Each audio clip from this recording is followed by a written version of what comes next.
আলহামদুলিল্লাহ ওয়াকাফা ওয়া সালামুন আলা ইবাদিহিল্লাযিনা ইসতাফা আম্মা বাদ। ইনশাআল্লাহ মেম্বার সাহেব, আমি 2 দিন যাবত চতুর্দিক জমির পরিমাপ করে ইনশাআল্লাহ সুন্দরভাবে সীমানা দিতে সক্ষম হতে পেরেছি। ইনশাআল্লাহ আমি আমার জানা মতে ভুল করিনি। অনিচ্ছাকৃতভাবে যদি ভুল হয় তার দায়ভার আমি না। ফিতাম্যানেরা যদি ভুল করে আমি যেই কয় ফুট দিতে বলছি সেই কয় ফুট যদি না দেয়, সেই দায়ভার আমারও না। কিন্তু আমি যদি আমার কলে ভুল করি, এই দায়ভার আমি। নকশার বাইরে যদি আমি ফুট দিয়ে থাকি, মনে করেন নকশা পেয়েছি 125 ফুট, ওনার যদি 124 ফুট দিই, তাহলে এই 1 ফুট আমি কম দিলাম, এর জন্য আমার শাস্তি। আমি আমার জানা মতে যদি 1 ইঞ্চি জমি কাউকে বেশি কম দিয়ে যাই, মৃত্যুর পরে আমার এতটুকু জমি আমার গলায় করবে, এটা আল্লাহ বুখারী মুসলিম তিরমিজি নাসাই 70 হাদিস আল্লাহ বর্ণনা করছে। সুতরাং আমি আমার জানা মতে 1 ইঞ্চি জমি কাউকে বেশি কম দেই না।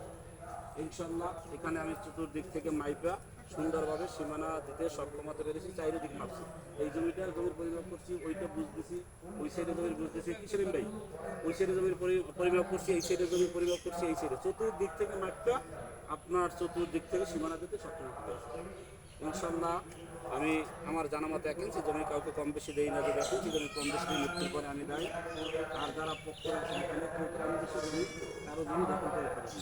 যদি কারো জমি আপনারা দখল করে খান, যতটুকু জমি খাবেন ততটুকু জমি 7তম জমি আপনার গলায় বেঁধে মৃত্যু করে শাস্তি দান করবে। এটাকে বলছে আল্লাহ নবী।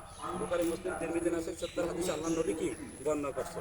ইনশাআল্লাহ আমি মাওলানা মুফতি মোহাম্মদ বেলাল হোসেন জিহাদি, বাংলাদেশ সার্ভে অ্যাসোসিয়েশন ও দান বিষয়ক সম্পাদক, কেন্দ্রীয় কমিটির দায়িত্বশীল। ইনশাআল্লাহ আমার জমির পরিমাপ সারা বাংলাদেশ বিস্তৃত 64 জেলায়। যারা আমাকে পছন্দ করেন 64 জেলা আমাকে ডাকবেন। আমি আমার জানা মতো 1 ইঞ্চি জমি কাউকে বেশি কম দেবো না। যদি দিই মৃত্যুর পরে আমি দেয়, এভাবে মৃত্যু পর্যন্ত যেন আমি সঠিকভাবে সীমানা নির্ধারণ করতে পারি, এইটা আমি নির্ধারণ করতে পারি এবং সালিসের মাধ্যমে সঠিক সমাধান দিতে পারি এবং ন্যায় বিচার করতে পারি। যদি এভাবে করতে পারি, আল্লাহ তাআলা যেন আমার এই খেজমতকে, দুনিয়ার মানুষের মানব সেবাকে কবুল করে মৃত্যুর পরে যেন আল্লাহ পাক আমাকে নাজাতের করে দেয়, আল্লাহ আমাকে মাফ করে দেয়। ইনশাআল্লাহ মৃত্যুর পরে যেন এটা আমার নাজাতের উসিলা হয়। ইনশাআল্লাহ সকলের কাছে দোয়া চাই।